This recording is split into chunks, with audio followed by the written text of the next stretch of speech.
concrètement, sans clivage, sans communautarisme, sans partisanisme et sans limite. Rejoindre la plateforme Nous, c'est bien plus qu'un simple engagement, c'est la possibilité de construire ensemble une société véritablement démocratique, juste, solidaire, équitable et transparente. Pourquoi nous?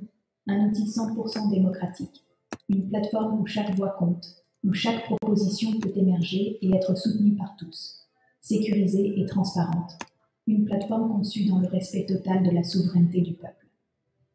Vous y trouverez clarté, transparence et des solutions concrètes, accessibles à tous.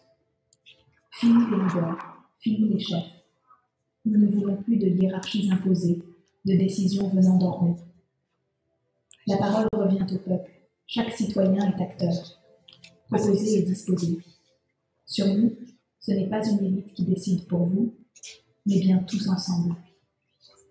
Vous proposez des solutions, vous les discutez, et elles sont adoptées par l'ensemble des citoyens souverains.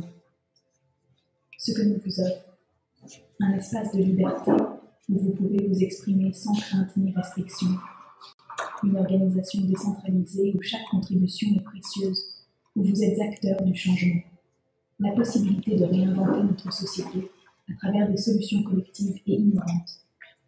Il est temps de nous unifier, de repenser notre société. Ensemble, faisons de nous une force indestructible de solidarité, d'inclusion et de démocratie réelle. Rejoignez-nous dès maintenant et faisons entendre notre voix collective et souveraine. Appel à mobilisation pour la nouvelle...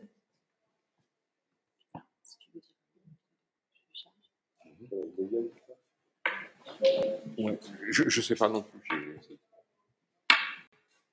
Vas-y, Christophe, si tu veux dire un mot. Non, mais c'était la petite présentation de ce qu'on va lancer là. Donc, si vous l'avez en avant-première, c'est la campagne qui va être faite pour lancer donc, la plateforme sur la blockchain de la nouvelle organisation Unie et Solidaire. Alors, ce qui va permettre à toutes et tous de pouvoir proposer des choses, de pouvoir les voter et de pouvoir les adopter. Et en toute démocratie, en vraie démocratie, puisque les deux piliers fondamentaux de nous, c'est de reprendre notre souveraineté et de vivre pleinement une démocratie. Et le reste, c'est de la politique politicienne. Et c'est pas à la Java, pour l'instant. L'important aujourd'hui, c'est de se compter, c'est de s'unir et d'arriver à. c'est quoi ça s'appelle la blockchain?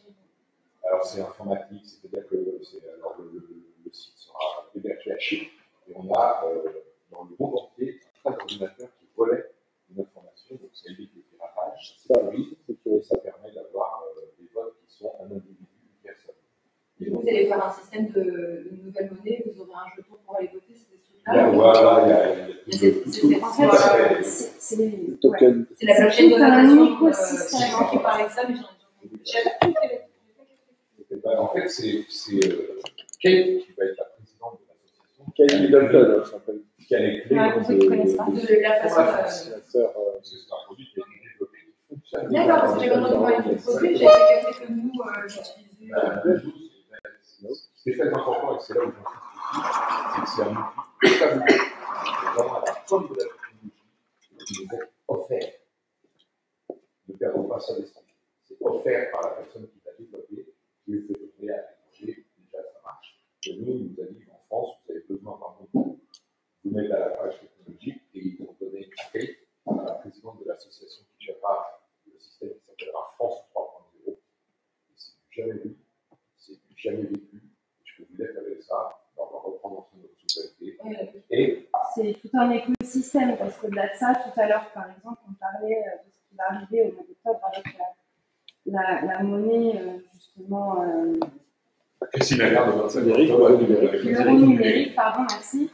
Et en fait, pour le coup, sur cette plateforme, sur la création de cette application, on a été très visionnaire en fait sur les problématiques qui sont à venir. Et ça va pouvoir nous permettre de continuer à vivre et de pouvoir faire face, en tout cas, à ce que l'État va vouloir nous imposer à l'heure d'aujourd'hui. Alors, elle aura une valeur numérique? Bien sûr. elle est déjà. Ah, j'avais pas compris ça comme ça. Ah oui, elle est déjà, en en fait, elle vaut déjà quelque chose. Je veux dire, c'est déjà une monnaie qui existe, qui est sur. Ça y est, je t'avais dit, je vais pas prendre la parole. Là, tu Décrit. On va faire de plus en plus. Ça permettra au fur et à mesure de nous, tous ensemble, pouvoir fixer des liens en disant que des gens accepteront cette monnaie, pourront dépenser cette monnaie. Ah, bon, d'accord. Ouais, j'étais sur le système de. Sur l'application. Mais c'est ça, L'application, elle est en fait ultra complexe. C'est alors pour ça qu'elle a mis beaucoup de temps à sortir, qu'elle n'est pas forcément évidente à comprendre pour tout le monde. Et pourtant, quand je dis c'est un véritable écosystème, c'est-à-dire qu'elle a pour but d'être autonome en fait. Il y aura ce qui permet, il y aura des agoras, justement, qui sont. Je veux la montrer d'ailleurs. Ouais, justement. D'ailleurs, on pourra faire des agoras, qui nous permettront, avec des spécialistes, il y aura des spécialistes qui aussi, on va faire appel à des experts qui vont nous expliquer les choses pour ne pas se laisser tous seulement. Dans certains domaines, on est très bon.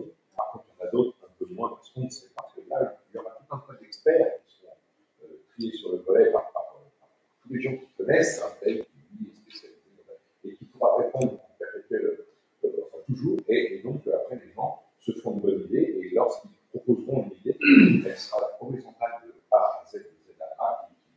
Tout le monde se repenche à que quand toi, Nord, aura une proposition à faire, par exemple, tu la proposeras et à ce moment-là, tout le monde, si la personne qui se trouve à Strasbourg, la personne qui se trouve à Québec, ça peut se faire aussi aura cette proposition en local, en national. Oui, non, mais c'est pas ça. Oui, moi, ma question, c'est cette histoire de blockchain. J'ai déjà entendu parler des blockchains qui sont créés de façon à ce que chaque individu ait un token, que du coup, voter, il met son token et tout ça fait un individu, etc. Mais du coup, c'était des données qui étaient créées sans valeur minérale. Ben, là, elles ont une valeur. Parce que ça fait partie aussi de l'écosystème. Il faut bien s'imaginer qu'il y a un système de sécurité derrière où demain, tu ne viens pas, comme sur Facebook, à taper Gertrude alors que tu t'appelles Anne-Laure. Donc, forcément, ton identité va être vérifiée. Un peu comme la jeune. C'est forcément des équipes qui vont travailler derrière ça. Et il y aura plusieurs personnes, ça passera par plusieurs personnes différentes qui ne se connaissent pas pour valider ton identité. La chaîne de bloc. C'est ça. Voilà, je vais vous montrer peut-être. C'est vrai que tu as raison, beaucoup de gens se sont pensés à la blockchain, et moi-même le premier, j'étais du coup à la truc et j'ai compris que c'est justement le passage Est-ce que c'est-à-dire que si elle a une valeur numérique et que tu dois dépenser un token pour. Oui, mais alors. Ça veut dire que la votation. Alors, elle a. Non, c'est pas proprement dit de cette façon-là. C'est une question, pardon, c'est pas. Oui, tu peux, parce qu'elle est en bourse, cette monnaie. Parce que justement, le but, c'est de créer un écosystème de façon à se rendre autonome. Parce que, justement, dans cette application-là, on a aussi. Moi, je voulais rester davantage sur le démocratique, mais c'est pas grave. T'as dit en bourse? Oui. Bah, c'est pas autonome. Mais si, non, mais Mais je pour veux les dire, il faut marchés. bien que ça grandisse à un moment donné. Non, Tu veux faire comment? non, mais c'est incompatible avec le fait d'être autonome si tu dépends des marchés financiers. Oui, mais Alors, ça tourne entre nous, de quoi qu'il arrive. Parce que tu as des investisseurs, tu as ceux qui ça a une valeur par rapport à l'argent qui existe aujourd'hui. Mais cette valeur, elle va bouger, elle va fluctuer, et derrière, si demain on enlève l'argent, on aura toujours cette monnaie-là qui sera développée, qui pourra nous permettre de faire des Parce que demain, cette application, elle a quand même une marketplace aussi intégrée. On va pouvoir aussi fonctionner tous ensemble et pouvoir continuer de vivre sans avoir peur que derrière l'État. Il y a une rémunération de minage. Dans la blockchain, ceux qui génèrent les chaînes de blocs, c'est des mineurs, on les appelle et on les rémunère. Oui, dans la blockchain, il y a forcément. Oui, mais d'où. Mais c'est ça, c'est-à-dire qu'à partir du moment où tu fais un système, un écosystème économique marché sur les marchés financiers, tu. Enfin, Il y a du désolé, Oui, mais mais bien sûr. potentiellement, il y a C'est un. ce que je te dis, ça crée forcément à un moment donné. Je pense qu'il y a une méprise entre le principe des blockchains et les crypto-monnaies. Tout à fait. Donc, le système de blockchain est une sécurisation de transfert d'informations. C'est ça. Est-ce que ça suppose pas Donc ça sécurisera des échanges, des transferts financiers, mais on n'est pas dans de la crypto-monnaie. Est-ce que ça suppose c'est- pas c'est- que On est chez quand même dans citoyen, la crypto-monnaie, à partir du moment où il y a une valeur côté en bourse, c'est comme la Trump, elle est basée sur rien. La Trump, elle est basée sur rien, pas sur la confiance des gens dans la monnaie. Alors, cette capacité de transférer par la blockchain des informations, ça peut être des flux financiers qui sont autorisés, tout comme des systèmes de votation. Ça libère évidemment le citoyen des banques, et l'histoire des bourses, ça va être une transition. Il ne peut pas rester aux bourses. Les bourses vont disparaître.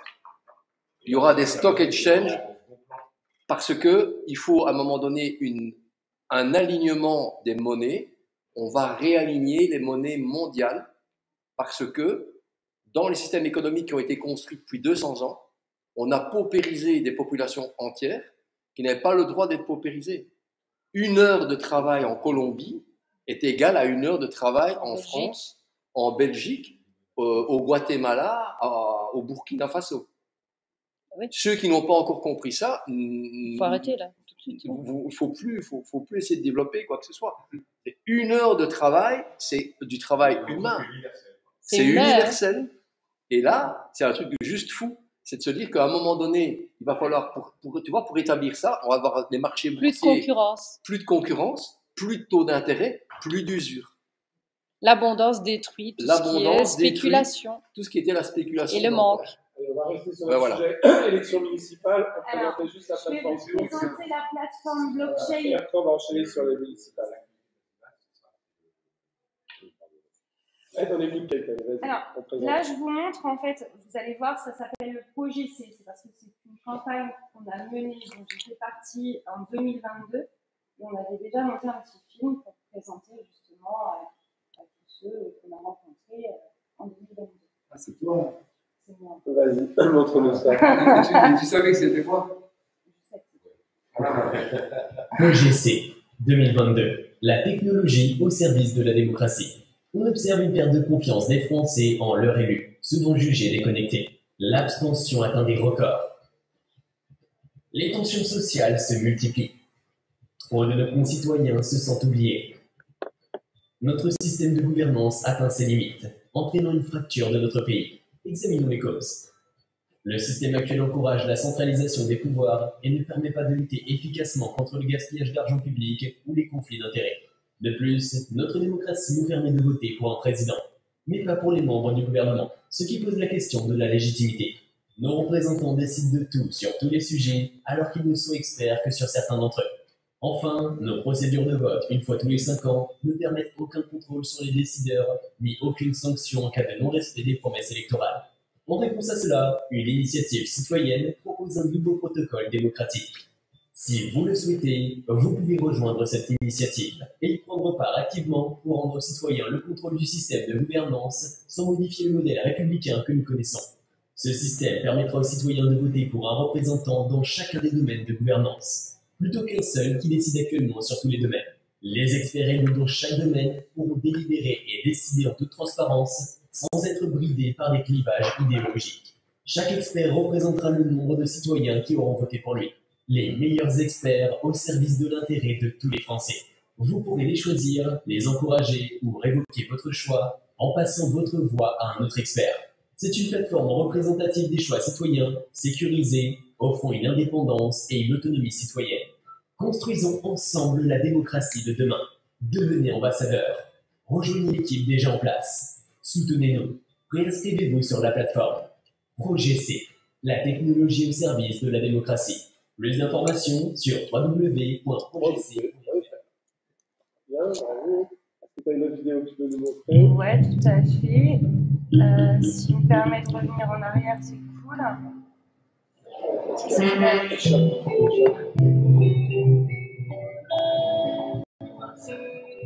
La route nue. Projet C.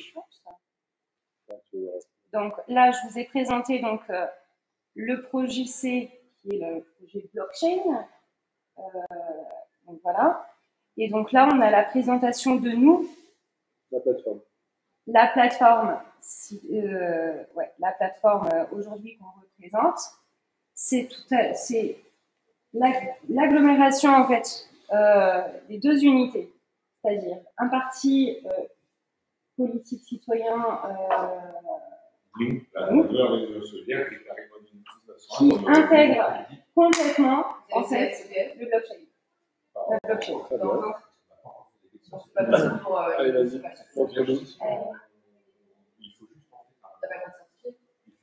L'adhésion à la nouvelle organisation unie et solidaire, nous, offre de nombreux avantages à chaque citoyenne et citoyen, en mettant au premier plan la reprise de notre souveraineté.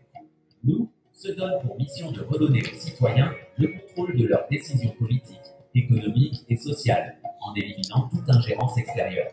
Ensemble, nous pouvons bâtir une société plus juste, plus libre et plus autonome. Cette plateforme se veut ouverte à toutes et à tous, indépendamment des sensibilités politiques.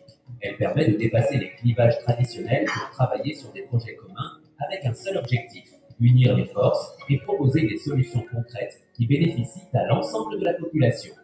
Fini le temps où les décisions sont prises sans nous. Nous repose sur un modèle de gouvernance participative où chaque voix compte. La consultation populaire et l'implication des citoyens sont au cœur du processus décisionnel, garantissant que les politiques mises en place répondent aux besoins réels de la population. En rejoignant cette initiative, vous prenez également part à un mouvement fondé sur la solidarité et la coopération. Face aux défis économiques, sociaux et environnementaux, il est essentiel de construire ensemble des réponses durables et inclusives en valorisant l'entraide et l'action collective. Nous ne se limite pas au discours. Son ambition est de transformer en profondeur les institutions pour les rendre plus transparentes, responsables et à l'écoute des citoyens. Il ne s'agit pas de chercher des solutions superficielles ou temporaires, mais bien d'instaurer des changements concrets et durables. L'action se joue aussi au niveau local, en apportant des réponses adaptées aux réalités du terrain. Santé, éducation, sécurité, environnement, économie, chaque citoyen peut proposer et mettre en œuvre des initiatives pour améliorer son cadre de vie et celui de sa communauté. Rejoindre nous, c'est intégrer une communauté engagée, un réseau de soutien et de collaboration où chacun peut contribuer au projet collectif. C'est renforcer la cohésion sociale et la participation démocratique pour que chaque citoyen retrouve sa place dans les décisions qui le concernent. Adhérer à nous, c'est rétablir l'équilibre entre l'État et les citoyens et construire une véritable démocratie où chacun a son mot à dire. C'est un appel à l'unité et à la solidarité pour un avenir plus juste, plus équitable et véritablement souverain. Rejoignez le mouvement dès aujourd'hui. Pour venir demain, éventuellement. Gagner de l'argent Faut pas rater le train, avec les appartements des autres, C'est possible, grâce au concept de la... Pardon, excusez-moi. Parfait, non, mais merci beaucoup de nous avoir présenté tout ça. Allez, on va... Oui, allez-y, réaction sur tout ça, on passe sur les élections. Est-ce qu'on peut sous-traiter une compétence à quelqu'un de manière temporaire? On peut sous-traiter une expertise à quelqu'un de manière temporaire? Oui, je crois qu'ils disent qu'on peut changer d'expert, on peut changer son vote. Ah oui, bien sûr. Il y a la révocation. C'est ce qui était expliqué tout à l'heure dans la première vidéo, c'est-à-dire que demain, on a un collégial d'experts qui est là pour mettre en application ce qui a été décidé par le peuple. Ce n'est pas suivi, on révoque. On révoque par le vote.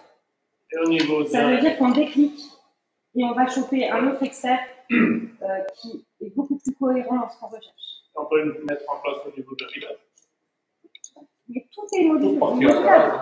Aujourd'hui, cette plateforme, ce qui est magique, c'est qu'aujourd'hui, moi là, je vous la présente en vous disant, venez, on co-construit parce que cette plateforme, on peut la moduler à souhait et en fonction des réels besoins de notre pays, que ce soit du local au national.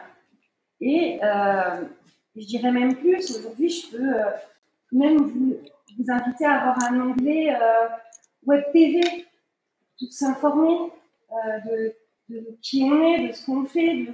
Enfin, tout c'est juste génial. C'est un outil qui est magnifique, qui est super bien construit en plus parce que il est d'une facilité d'accès.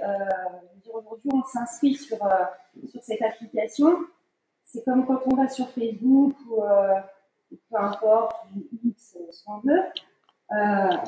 C'est la très démocratie clair. sur mobile, la démocratie technologique. Voilà. Demain. Qui plaît beaucoup aux jeunes. Qui intéresse beaucoup aux jeunes et qui sont embarqués avec nous. C'est pas pour rien que quelqu'un qui est une jeune parmi nous, hein, qui porte ce sujet-là. Hein, C'est pas ce sujet pour moi, c'est mon axe. Justement, je cherchais juste le logiciel. Bah oui, je suis d'accord, on a hâte que la plateforme sorte. Il faut qu'elle sorte, cette plateforme. Ça sera super. Merci, Kate. Oriente, encore une question. Juste une question qui est en même temps une proposition en termes de communication autour de ça. Pour moi, il manque le fait de prendre en main aussi le côté médiatique, puisque c'est le premier pouvoir. Bien sûr. Et c'est le but aussi, c'est de pouvoir vraiment avoir un maximum de personnes qui adhèrent. C'est pour ça que chacun de vous qui portez un projet, en fait, ce qui est super, c'est que cette plateforme, on peut la développer avec tout ce qu'on a déjà conçu, en fait. Des richesses, vous en avez tellement produit toutes ces années, il faut leur donner vie.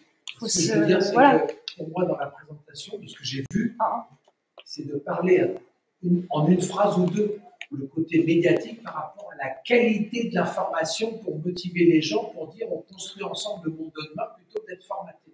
Et ça fait un lien avec un deuxième commentaire, mais pas à mettre tout de suite dedans, c'est que dans cette, entre guillemets, transition et perspective, tout le monde passera le plus tôt possible par un accompagnement de développement personnel pour prendre confiance en lui et non pas le prendre dans l'état où il est aujourd'hui, mais pour le prendre dans un état où il va comprendre qu'il n'a pas compris. Moi, le premier, il y a 20 ans, je croyais avoir tout compris. J'ai fait un développement personnel d'une semaine avec un ami, Gilles Guillon. J'ai conscience, union formation. À la fin de la semaine, je suis ressorti, j'ai dit, j'ai rien compris, rien, avec tout ce que je viens d'apprendre là, dans la semaine. Donc, ce que je veux dire, c'est qu'on est tous passés par là. Et là, c'est le noyau. On a tous parlé entre nous, on a bien compris beaucoup de choses. C'est de présenter le monde de demain avec un accompagnement pour que chacun soit souverain et sincère et authentique et non plus vouloir rentrer dans une pseudo-matrice pour n'être qu'un consommateur. Mais là, on ne va pas s'arrêter à ça. Là. Non, mais... Et derrière, on va avoir encore des choses qui vont être vite faites. Okay. Mais nous, ce qui nous intéresse, c'est de co-construire encore une fois. C'est ça qui est important, c'est que tout est évolutif. Tout le monde apporte sa contribution dans l'intérêt collectif. Voilà. Ok. Oui, vas-y, on te laisse la parole après on enchaîne sur il y a même des Belges qui s'occupent de l'avenir de la France quand même. Non, c'est parce que c'est quelque chose qui va se répandre au niveau mondial. Oui. Et le plus gros effort, comme tu viens de le souligner, ça va être d'apprendre à désapprendre. Ouais. On bosse là-dessus depuis un bon bout de temps. Et les choses sont tellement évidentes. Là, on a participé à un autre atelier. On essaie d'expliquer aux gens qu'ils n'ont toujours pas pris la mesure que tout ce qui a échoué venait du fait qu'ils ne comprenaient pas les systèmes dans lesquels ils vivent, qu'ils les fourvoient, et ils remettent une pièce dans le jukebox et ils se plaignent de tout le temps entendre la même musique. Donc, quand on a compris ça, on arrête ça, et mis en place, il y a différents systèmes que je ne vais même pas nommer, mais la blockchain en fait partie. La blockchain fait sauter les banques, clairement, je vous le dis. Des intermédiaires. C'est fini. On a une décentralisation des pouvoirs qui revient au niveau locaux et une centralisation des finances qui seront gérées par une IA. Alors, je ne vais pas vous faire peur, mais une IA qui est gérée par un système également de blockchain. Et donc, on remet une hiérarchie naturelle. Naturelle. Bien sûr. Mais ils sont obligés d'obéir aux décideurs. Exactement. À la matrice démocratique. Sinon, c'est coupé. Vous êtes en train de le vivre maintenant. Il y a un tas de décisions. Je ne citerai aucun nom, aucune situation. Ceux qui comprennent, comprennent. Là, il y a des financements qui duraient depuis des décennies. On vient de couper des robinets. Regardez ce qui se passe. C'est fini. C'est fini. C'est le chaos, mais ça ne vous touche pas vous. Ça touche les crapules qui étaient aux commandes depuis très longtemps. Et comme ça, progressivement, les robinets sont coupés. Et dans la nouvelle démocratie, grâce à la blockchain, eh ben, ça va être juste la même chose. Les gens auront des projets. Je lui disais tantôt, non, c'était à toi. Nous allons, extraordinaire, hein, retenez bien l'histoire. Nous courons après des projets. On ne court plus après des financements. On ne court pas, nous sommes disponibles et accueillants aux solutions pour la transition et le monde de demain. C'est un truc de fou. Plein juste pour faire un chèque. C'est juste incroyable. Hein. Vas-y, Jean-Claude. C'est une question, j'aimerais bien qu'on explique la blockchain. Qu'est-ce que c'est? La blockchain, c'est une chaîne de blocs en français. C'est un ensemble d'ordinateurs qui sont reliés les uns aux autres. Il faut que la donnée circule d'un ordinateur à un autre. Au lieu d'être stocké à un seul et même endroit, la donnée informatique sur un serveur, si elle est stockée à un seul et même endroit, elle est attaquable. Cette donnée à tout moment peut subir une cyberattaque. Les hackers peuvent venir sur les serveurs, s'emparer de les données et les récupérer. La blockchain, donc c'est incorruptible. Voilà, la donnée circule en permanence. Non, elle est décentralisée, quoi qu'il arrive. Voilà. Ça part vraiment. En fait, ton information, elle est hachée. On nous a menti depuis des décennies et des décennies sur, par exemple, les capacités de stockage de l'information et les capacités de transfert. Alors, je vais vous donner, par exemple, une unité de mesure. Vous irez chercher. Recherchez le mot quintillon. Cette unité de mesure monétaire. C'est une unité de mesure monétaire. Voilà, juste ça. Vous voyez, les enjeux au niveau planétaire, à quoi ça se joue. Et donc, tout ça est sécurisé. On ne peut plus corrompre tous ces échanges d'informations avec de la blockchain. Parce que vous ne pouvez pas corrompre 10 millions d'intervenants. Et en plus de ça, l'IA qui est derrière ça. Quintillon.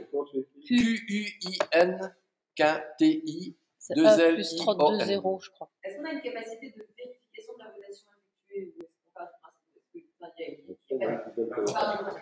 c'est-à-dire que les votes sont faits, et quand les votes sont faits, ils sont redispatchés. Parce qu'il n'y a plus de centralisation. Où est-ce que ça trichait en permanence? Ceux qui ont tenu des bureaux de vote, c'était correct, et au moment du transfert des résultats, ce qui arrivait en haut était faussé, était tronqué. Donc, oui, on n'a pas accès au... Donc ici, le résultat local est au niveau local, ça n'a pas besoin de faire des allers-retours. Claire, ça. Quoi qu'il arrive, c'est gravé. Voilà. Donc tu ne peux pas. C'est impossible. C'est gravé dans le sens où tu appuies sur un bouton pour voter pour Robert, tu as tous les résultats qui sortent. Attends, je t'explique. Est-ce que tu peux juste me laisser finir ma phrase pour répondre à la question que tu soulèves? Par rapport à ce que tu viens de dire, tu appuies sur un bouton pour voter pour Robert plutôt que Josiane. Une fois que le résultat, que ce soit local, départemental, régional, national, est terminé par le système que vous expliquez, chaque électeur pourra vérifier que le bouton sur lequel il a appuyé a bien été considéré. Pour caricaturer, tu as 100 personnes qui votent pour Robert. C'est vérifiable. Résultat, 10 personnes ont voté pour Robert. Eh bien, les 100 pensent qu'ils font partie des 10, mais ils ne savent pas qu'ils sont 100. Alors que demain, les 100 pourront vérifier qu'ils font partie, au moins eux-mêmes, par la sécurisation de la blockchain et de tout ce qu'il y a derrière en termes de montage, que c'est bien mon vote qui a été respecté de ce que j'ai demandé. Et on sait qui a voté. Donc, plus de voitures et plus de siphons de cigarettes de bois. Est-ce que ça va être un peu anonyme? Absolument, c'est la machine. C'est toi qui donnes les codes et tout est crypté. Tu peux choisir. Je suis assez oui, tu as un numéro. Bien sûr. Numéro, il va forcément déclarer comme étant toi, mais tu peux vérifier ton numéro. Une manière d'être identifié que toi. C'est ça. Et donc, c'est la machine sait qui a voté. Tout à fait. Tandis qu'ici, les gens, ce soit des anonymes, c'est qui permet le bourrage d'urnes et falsification de vote. Bien sûr.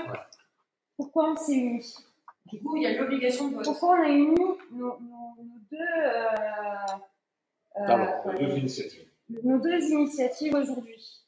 Parce qu'en fait, aujourd'hui, si je te demande à toi de mettre, je ne sais pas, 5 balles pour aller voter, il y a des chances que tu me dises Oh, tu m'as pris pour qui?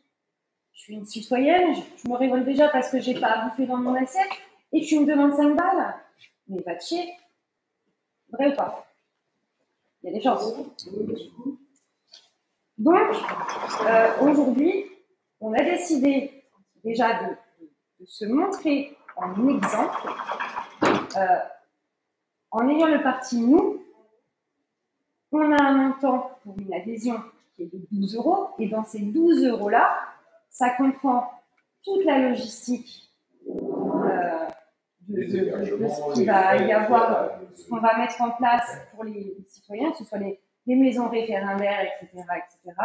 Peu importe les projets, ça peut être aussi, ne serait-ce qu'aujourd'hui d'avoir un site web et passer par la communication, peu importe. Et il y a une partie qui va être directement injectée dans cette blockchain de façon à ce que vous, par mois, pouvoir voter et pouvoir profiter de tout ce que propose nous, c'est 1 € par mois. C'est même pas l'équivalent d'un café. Non, ça va passer vachement cher. Vous abusez. Non, mais de ouf. Attends, c'est 6 francs 55 en plus. Donc ça veut dire que qui récupère le token? Tu payes l'accès. Alors. Non, non. Le token il reste dans le transport. Moi, quand je dépense le token. À Tel Aviv, il arrive. Je pars sur la blockchain Tel Aviv. Quand tu le dépenses. Si jamais quand je veux, j'utilise un token, comme ça, c'est ça qui valide la blockchain, et les résultats qui se rentrent à l'intérieur de la fiche de validation, qui est vérifiable, j'entends. Ce token, il y a une destination. Oui. Allez, on va essayer d'avancer sur la chip. On a déjà fait sur la plateforme. À partir du moment où il reste sur le système, puisque par exemple, tu vas. Quand tu as mis des gens, tu gagnes des tokens. Il y a un échange qui est fait dans la Quand tu es c'est que je la mets dans une tirelire, la tirelire appartient à quelqu'un, il y a une pièce dans la tirelire. À qui appartient la tirelire? Dans quelle tirelire je veux? La blockchain, c'est vraiment l'écosystème. C'est quoi en bourse? C'est du business. Ce que je veux dire, c'est qu'il va y avoir une partie finance, il y a une partie interne. Il y a une tirelire avec l'argent des votants, avec les tokens qui ont servi à. Donc elles rentrent pour réinvestir dans le minage. Donc qui sont les mineurs, comment sont-ils rémunérés? On rentre pas dans le minage. On est de nouveau reparti dans la crypto et le système blockchain. Hein. Attention, je l'ai bien dit, hein, faut pas. C'est un transfert d'informations. La crypto-monnaie, c'est encore autre chose. Elle est, à partir du moment où elle est cotée en bourse. Je crois qu'il y a 2 sujets. Il y a 2 sujets à séparer. Voilà, c'est ça. Mais je me devais d'être transparente aujourd'hui et de parler de ce côté-là. Moi, j'ai pas envie demain qu'on me dise tu m'as menti, il y a ça, il y a ça, il y a ça. Moi, pour l'instant, il n'y a pas de mensonge, j'ai pas de réponse. Non, mais ok. Mais le truc, c'est que c'est vrai que du coup, là, normalement, nous, on développe la partie davantage démocratique. Voilà.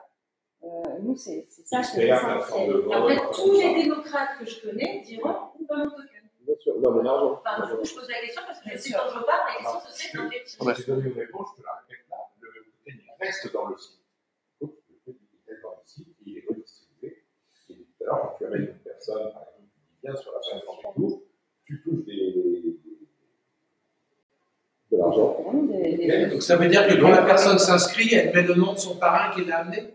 En gros, je pense que ça va se passer comme ça. Et ça aussi, en fait, tu pars avec un capital aussi, avec un système de parrainage pour faire lancer le.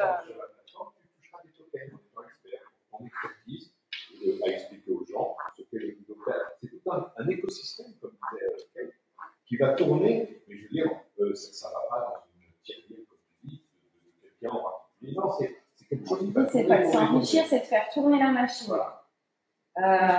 Non, mais il y a raison de poser la question. Parce que surtout, ce token va vraiment quelque part. Vas-y, Jean-François.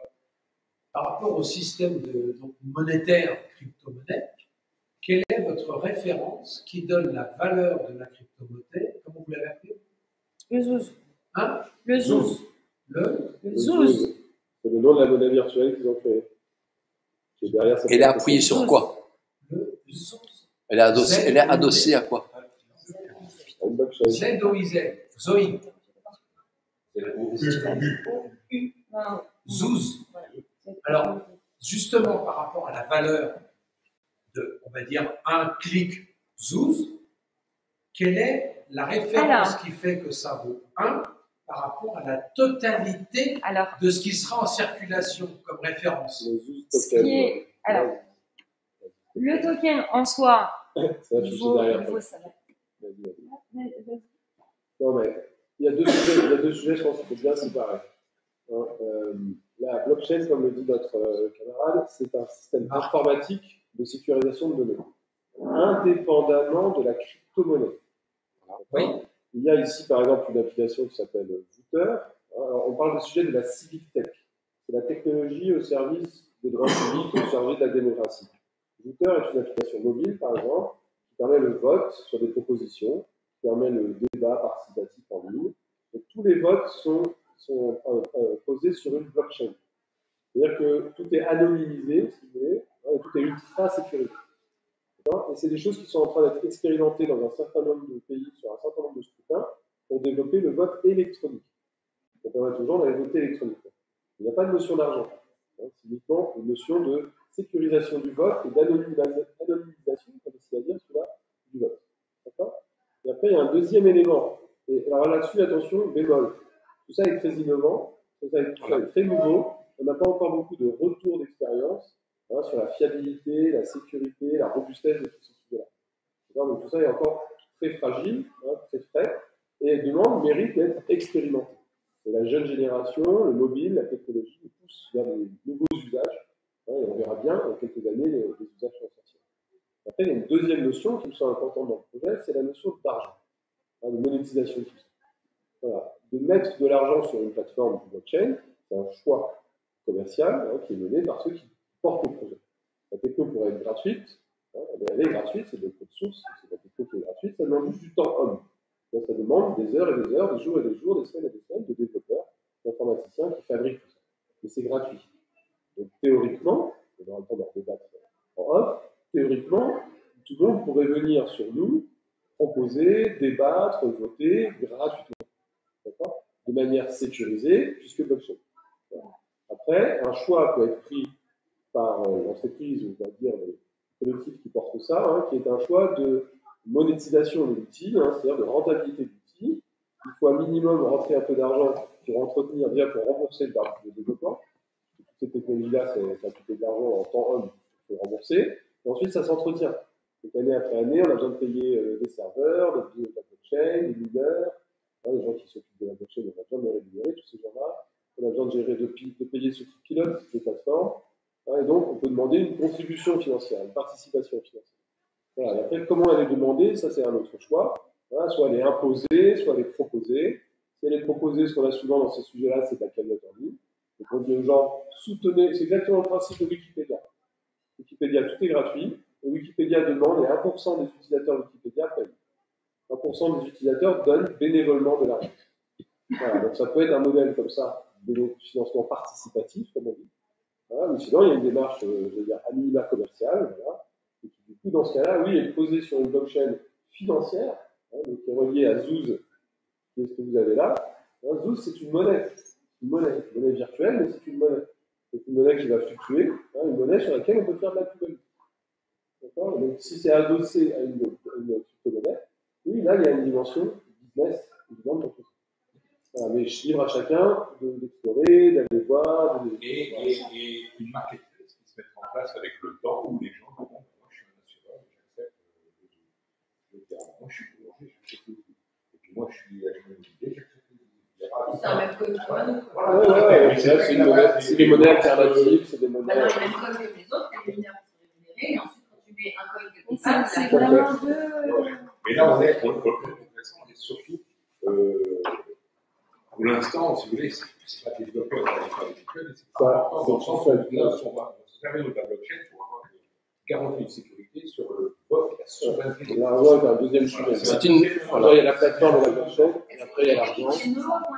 C'est pas du tout Nolo.fr. Nolo.fr.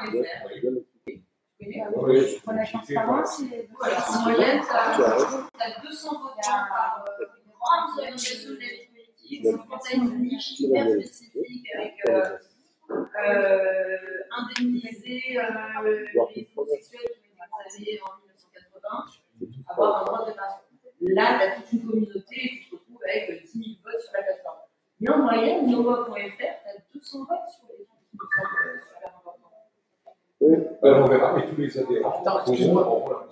Ça veut dire que la ZOUZ, elle existe? Oui, la ZOUZ existe. Et c'est pas vous qui l'avez créée? Ah non, c'est la société qui a développé la plateforme.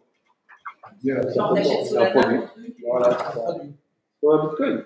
Donc, quelle est la garantie dans leur concept de création de la ZOUZ par rapport à la masse totale qui fait la référence de protection de la valeur? Sous-entendu, tu as X comme référence en circulation parce qu'il y a une norme qui fait que 1 ZOUZ, ça vaut 1. Et si dans la nuit, cette référence, tu l'injectes, le ZOUZ de 1 vaut plus que 0,50. Plus il y a de ZOUZ, en fait. C'est là le prix du ZOUZ actuel. ça dépend si tu à partir du moment où c'est une blockchain, c'est exactement comme le bitcoin. Et donc oui, il y a une fluctuation financière sur un bitcoin. Donc aujourd'hui, il vaut tant. Si cette monnaie est amenée à se développer, ben, sa valeur augmentera. Voilà. Et donc oui, là-dessus, il peut y avoir de la spéculation financière. Ouais, vas-y JC. Et après, accessoirement, je vais vous parler qu'il y a des élections municipales qui arrivent en mars prochain. Oui, ça a élargi le sujet. Alors, je ne peux pas être pessimiste, je suis impressionné par Fred, j'avais déjà vu mon projet C rejoint, bon, on en reparlera. Sans être pessimiste, mon ZOUZ, je ne trouve pas ça très vendeur. Moi non plus. Okay. Mais à un moment donné, je ne vais pas demander à faire changer. Si j'ai des faits, tu vois. Voilà, là, je me mets moi dans la place de celui qui va essayer de. Et autre chose. Enfin, Bitcoin, moi personnellement, je ne trouvais pas ça vendeur. Autre chose, il y a un réseau qui s'est développé qui s'appelle la JU. Oui. Voilà. On est en lien, justement. Et alors, et l'idée, c'est de justement. Et garder le nom JU, déjà le réseau serait énorme. Énorme.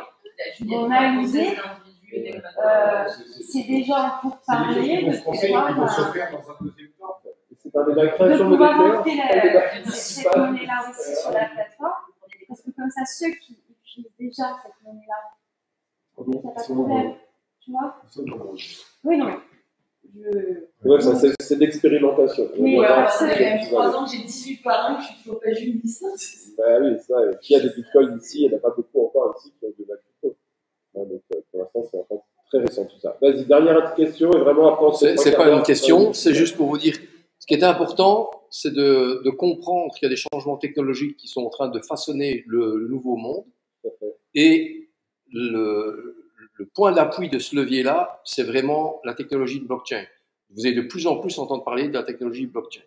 Au-delà de ça, il va juste falloir apprendre à désapprendre et être capable de s'adapter au nouveau système qui arrive. Et je peux vous assurer que, tu dis c'est en développement, il est développé, il est prêt à être appliqué dès que l'ancien système s'écroule. Parce que je peux vous le garantir, je ne suis pas devin, je ne suis pas Nostradamus, je ne suis même pas Marcus. L'ancien système est en train de disparaître. Et donc, il y a quelque chose qui arrive à ce moment-là, qui va être basé, qui va ressembler à ça. D'accord ? Ceux qui n'ont pas connu l'époque du livret d'épargne, quand vous aviez 1000 francs, vous alliez dans un bureau d'épargne, déposer vos 1000 euros là, à un guichetier qui prenait votre livret d'épargne que vous amenez de la maison, il mettait plus 1000, clac, il mettait un tampon, il vous prenait vos 1000 balles et vous repartiez avec le livret. D'accord ? Alors, c'est le fameux, c'est la naissance du fameux livret A, etc. Ça ressemblait à ça. Vous vous rendez compte que maintenant, vous n'allez plus dans les banques, c'est vraiment passé dans les mœurs. Vous ouvrez des comptes en banque devant votre écran de portable. Sans rien palper. Vous achetez sans rien. Et bien ça, c'est encore de la préhistoire. Vous voyez ? Voilà. C'est juste de s'habituer au Voilà. On va dire qu'on a aujourd'hui, on est en train de mettre en place la technologie de demain. On la met aujourd'hui en place au service de la démocratie. Voilà. Voilà. Conclue par ça. Non, si je peux avoir aussi. Vas-y, je t'en prie. Merci beaucoup. Et on n'a pas eu la réponse de quand tu votes, dans quel tirage ça va. Non, parce qu'on est dans deux systèmes différents. Ne fais pas ces cas par contre, je te le dis parfois. Je te dis que l'argent tombe dans une tirelire de serveur du site, là, et il est redistribué après. Oui, c'est que tu ne payes pas pour voter. Tu es en train d'expliquer que ça sert à repayer des experts qui sont rémunérés pour le travail d'expertise qu'ils apportent. Il sert à payer des gens qui vont gagner des os parce qu'ils vont apporter des gens sur la plateforme. Donc tout cet argent va tourner au sein de la plateforme. Il n'y a pas de tirelire, la poche de questions. Et là, il y a des gens qui sont déjà en train d'utiliser les os parce qu'il est coté en bourse. Si jamais il y a des marchands qui acceptent la il y a forcément pour redistribuer aux experts, ça veut dire qu'il y a une tirelire de cotation, et cette tirelire, elle va servir à la rémunération des experts. Il y a une valeur qui décide de l'utilisation de cette tirelire. Tous les gens de nous qui ont voté. Oui, c'est un truc qui c'est ouvrir son champ des possibles. C'est de savoir que ça existe, mais pas vouloir aller dans le détail maintenant, parce que les donnes vont encore changer. Les monnaies numériques, digitales, doivent, ce qui n'était pas le cas, doivent être alignées sur des valeurs. Il y aura l'or, il y aura l'argent, il y aura le platinium, il y aura du cuivre, il y aura des... Ça sera appuyé. C'est plus de la création ex nihilo. Oui, non, mais c'est une valeur. Mais il y a la valeur d'un bitcoin et la valeur de l'indexation. Ça, c'est il est en train de voir loin là, et proche en même temps. C'est un Bretton Woods 3, ceux qui connaissent en économie. Ce qu'il faut se dire surtout, c'est que l'important, c'est de surtout prendre en compte pour la démocratie quelque chose qui est inviolable, infalsifiable, incorruptible. Voilà, plus incorruptible que ce qu'on viole aujourd'hui. Donc c'est surtout ça qui doit nous aider.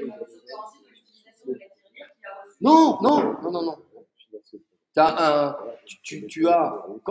Quand tu mets un avis, tu mets un vote sur certaines plateformes, on ne te demande pas de payer, tu donnes un avis et ça te donne une situation aux autres, il y a de plus en plus de gens qui disent que ça c'est chouette, je vais m'y intéresser. Et quand ça devient un système étatique, parce que c'est comme ça et que c'est sécurisé, que c'est incorruptible, quand tu verras que 65 millions ou 60 millions ou 30 millions de gens ont trouvé ça positif, tu te diras, c'est juste. Là, et que c'est clair, que c'est infalsifiable, c'est inviolable. J'irai lire parce que voilà. Je comprends bien la différence entre la blockchain et la voilà. Sauf que tu dis que c'est infalsifiable, etc. Sauf que ça, c'est le système de la blockchain. Sauf que la Zoom, qui est déjà coté dans le monde, c'est qu'il y a des gens qui s'en servent pour autre chose que la. Mais comme le Bitcoin est soi-disant, et ce sont des cryptos qui vont disparaître. Ça, vous devez le savoir. Hein. Il y a un tas de cryptos qui vont disparaître. Adossés sur du vent. Puisque les histoires, l'argent, c'est le premier des communs. Justement, c'est ce qui va faire notre force aussi. Voilà. Demain, nous, on sera le nom et on aura l'argent. Et après, ça ira avec l'argent. Là, ce sera transparent. Ça sera beau. Donc, les frais que peuvent générer toute une infrastructure, ce sera des frais de rencontre, c'est-à-dire qu'on organisera une chose comme ici, avec personne ne paiera un centime, ce sera en charge par nous.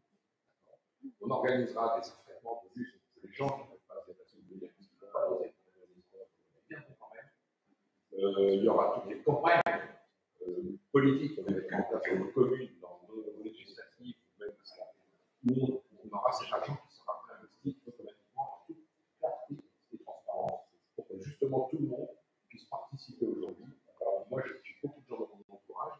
J'ai des gens qui auraient pu venir aujourd'hui qui ne sont pas venus parce qu'ils n'ont pas. On est le 10, hein. Ils ont pris de l'argent. Voilà. Donc voilà, tout ça, c'est des choses qui, moi, me tiennent à cœur. Et je pense que si on est ici, ce sera pour la même chose. Donc il est temps maintenant de les stopper. C'est monsieur tout à l'heure qui disait, de prendre en main tout ça et qu'on le fasse avec justement le plus de clarté, de transparence et de sécurisation possible sur l'utilisation pour y arriver. Je comprends, c'est après. Moi, c'est surtout ça, la blockchain, pour moi, c'est d'avoir vraiment ce côté sûr, sécure. Aujourd'hui, on n'a plus notre Quand il y aura eu des expériences locales et que les gens verront que ça fonctionne, waouh! Et tu vois, ça grossit très vite. Hein. On expérimente. Voilà. Je veux juste dire une chose, aujourd'hui, ça fait 3 ans que je présente cette plateforme et ça va bientôt être pris par le gouvernement actuel, ça va être mis en place. Si on attend que ce soit eux qui mettent les choses en place, je pleure. Je pleure ma race. Allez, on passe aux citoyens. Parce qu'aujourd'hui, moi, tout ce que je veux, c'est qu'elle nous appartienne. Parce que Renaud, il est en train de se Et je pleure ma race. Mais si celui qui la met en place, je peux t'assurer que ça va être lui. Et j'ai confirmation. On dit souvent que la technologie a 10 ans d'avance sur l'usage. Donc la technologie blockchain est en train de sortir, les usages vont s'expérimenter dans les années. Alors, ceux qui sont OK, on va parler un petit peu des élections municipales. Donc ça a lieu, pour rappel, en mars 2026. Donc c'est dans 11 mois. Dans 11 mois a lieu la prochaine élection. Avec probablement avant ça des élections législatives. Les prochaines sont prévues pour 2029. Mais il est probable que les autres arrivent avant. Peut-être des élections législatives anticipées dès le mois de septembre. Alors, sur les élections municipales, on va présenter un travail qui a été fait depuis octobre dernier. On a réalisé déjà 5 réunions, dans la même logique que ce qui a été fait sur les agoras, les assemblées citoyennes. On essaye de faire la cartographie de tout ce qui se passe en France au niveau des listes municipales citoyennes. Donc on a essayé, dans ce groupe de travail, de faire venir un maximum de partis citoyens différents. Là, on a déjà 9 partis citoyens différents qui sont venus, avec une quinzaine de personnes qui ont participé à ça. L'idée, c'est de faire quoi? C'est de référencer sur une carte, je vais vous montrer après différentes cartes qu'on est en train de constituer. C'est de référencer sur des cartes toutes les candidatures citoyennes, tout simplement. On va regarder après qu'est-ce qu'on appelle une liste citoyenne. On va commencer à expliquer ensuite. Ensuite, c'est de permettre sur cette plateforme de liste citoyenne de mettre du contenu, vidéo, du témoignage de maires déjà en place, de mettre du contenu didacticiel, type guide du citoyen, guide du candidat citoyen, de mettre du contenu audio, pourquoi pas, d'enrichir ces sites avec un maximum de contenu et d'informations en libre accès. Voilà. Également, on aimerait pouvoir mettre en place un système d'aide, de bénévolat pour tous les candidats qui veulent partir. Donc, par exemple, ça peut se prendre la forme de tous les jeudis pendant 2 heures, un jeudi sur 2 pendant 2 heures. Un forum citoyen est ouvert, un appel téléphonique est possible, ou une plateforme en ligne sur un WhatsApp, et les candidats viennent poser leurs questions. Il y a une permanence qui est en place et les gens leur répondent sur les tracts, sur les affiches, sur le financement, sur l'aspect logistique, sur les dates, les contraintes légales, tout un tas d'autres questions qui peuvent se poser. Voilà, donc c'est un système d'entraide entre citoyens sur tout ça. Et aussi, on va essayer de les aider à avoir du site web, à avoir de la vidéo, à avoir des pages sur les réseaux sociaux, et à les aider à avoir de la visibilité, je dirais, médiatique, tant locale que numérique. Voilà, donc ensuite, on s'est posé les questions de qu'est-ce qu'une liste citoyenne, quelles sont les valeurs communes que nous souhaitons partager, quel est le projet des listes citoyennes, et d'essayer aussi d'identifier les forces en présence. On va définir une liste citoyenne, on a essayé de l'expliquer ici. Il y a un double critère qui semble très important, c'est la notion apartisan et participatif. Donc on veut que tous les Français puissent participer à une liste citoyenne, comme les agoras citoyennes, vous avez compris, ni de gauche, ni de droite, ni du centre, tous ensemble. Voilà. Et également, on veut que ce soit horizontal, c'est-à-dire participatif, que chacun puisse s'exprimer. Enfin, c'est pas on veut, c'est l'Institut Rousseau a une définition de ça. Il y a des liens qui sont indiqués ici. On développe une notion de maire porte-parole, c'est-à-dire que c'est un maire, le maire est au service de sa population. Et le maire n'est que le porte-parole des idées qui ont été débattues et votées par la population. Par exemple, à travers des assemblées citoyennes. Alors, à quel niveau tout ça? Est-ce que c'est tout ou partie du travail du maire? Il y a débat chez nous, il y a des gens qui sont sur la démocratie directe, Ils disent que le maire ne doit rien décider tout seul, tout doit passer par des assemblées de codécision. Et puis d'autres qui sont sur la démocratie plus participative, en mettant en place, par exemple, davantage le budget participatif. Voilà. Après, on a essayé de remettre donc les valeurs. Alors, de cette notion de transpartisan, on l'a évoqué, également une notion de représentativité qui nous semble important. On l'a évoqué tout à l'heure avec le tirage au sort. Une notion d'éthique et d'intégrité. Je pense que c'est aussi quelque chose qui revient souvent dans nos collectifs chez nos militants. Voilà, on a abordé les sujets, bien sûr, de la reconnaissance du vote blanc, la parité homme-femme et aussi du mandat révocatoire, le mandat impératif. C'est quelque chose d'assez nouveau qui est porté par les collectifs citoyens. Que si un élu ne remplit pas ses promesses électorales, ou si un élu ne respecte pas la volonté d'une assemblée décisionnelle ou citoyenne, alors cet élu pourra avoir un système de cartons jaunes, 2 cartons jaunes, 3 cartons jaunes, peut finir par un carton rouge, avec une notion de révocation de l'élu. C'est important parce que sinon on a trop de gens qui malheureusement prennent le pouvoir pour 5 ans et s'assoient un peu ensuite pendant 5 ans sur la volonté populaire. Tous ces sujets bien sûr sont ouverts à débat, à discussion, et vous vous doutez bien que ça fait des années que beaucoup de collectifs discutent de tout ça. Nous on essaie juste de faire cette synthèse depuis 2 ans, au contact de plus de, je rappelle, de 160 collectifs et 40 partis citoyens. Alors le projet ensuite, il est très simple, c'est de se constituer un groupe local, qui soit en capacité de porter une dynamique de liste. Cette dynamique dans ce groupe local va choisir d'ailleurs son candidat. C'est des candidats qui sont parfois même pas volontaires pour être maire, et qui peuvent être choisis par le collectif. Voilà. Ensuite, bien comprendre qu'il y a une notion là-dessus de quadriller toute la commune et de réfléchir en nombre de conseillers. Donc on indique un peu plus tard sur un lien que selon la taille de votre commune, vous avez plus ou moins de conseillers à mettre sur la liste. De l'ordre d'une dizaine de conseillers dans les petites communes, jusqu'à plusieurs dizaines, 60, 80 conseillers sur les grands projets. On explique après qu'il faudra bien sûr mener une campagne, et on donne tout un tas de bonnes pratiques qui ont eu lieu sur les dernières campagnes citoyennes. Alors, pour savoir, en 2020, la dernière municipale, il y avait 600 listes citoyennes qui sont parties sur les 35 000 communes. Voilà. Et on espère là, que pour 2026, il y a au moins 1000 à 1500 listes citoyennes. Alors, donc ça double ou ça triple. On n'a pas trace vraiment de listes citoyennes sur les élections antérieures à 2020. Elles apparaissent vraiment depuis très peu de temps. En fait. C'est quand même assez récent. Moi, j'ai fait partie d'un mouvement qui s'appelle Nous Citoyens et qui a présenté la première liste citoyenne aux Européennes de 2005. Voilà. Ensuite, on explique également qu'il va falloir se baser là, sur les fameuses assemblées citoyennes dont on a parlé, mettre en place du débat, permettre à la population locale de participer au programme, de participer au projet, et donc d'organiser des débats dans sa commune sur chacune des thématiques.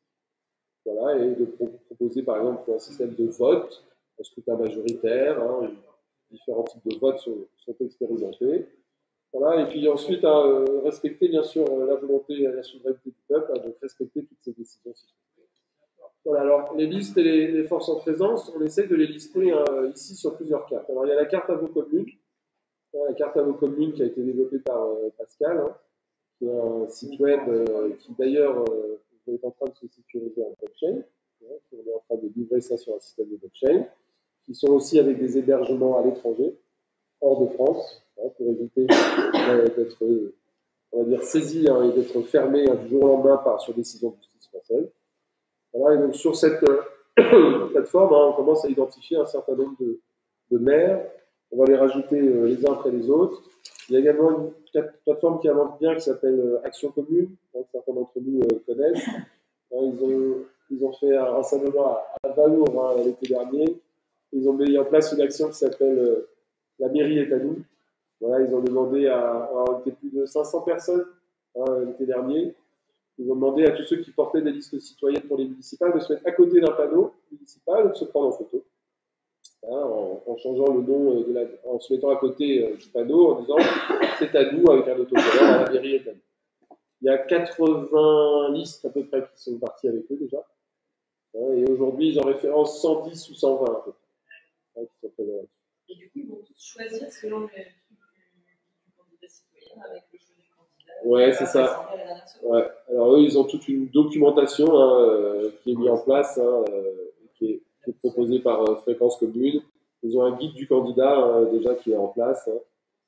Il y a, voilà. Alors le bémol qu'on a avec ça, c'est que pour nous, c'est pas totalement, on va dire, une liste citoyenne. D'ailleurs, il s'appelle pas liste citoyenne, il s'appelle liste participative, puisque on a constaté chez eux qu'il y a une forte domination, on va dire, de gens voilà, wokistes, de gens venus plutôt des mouvements écologistes de gauche et même une partie LFI.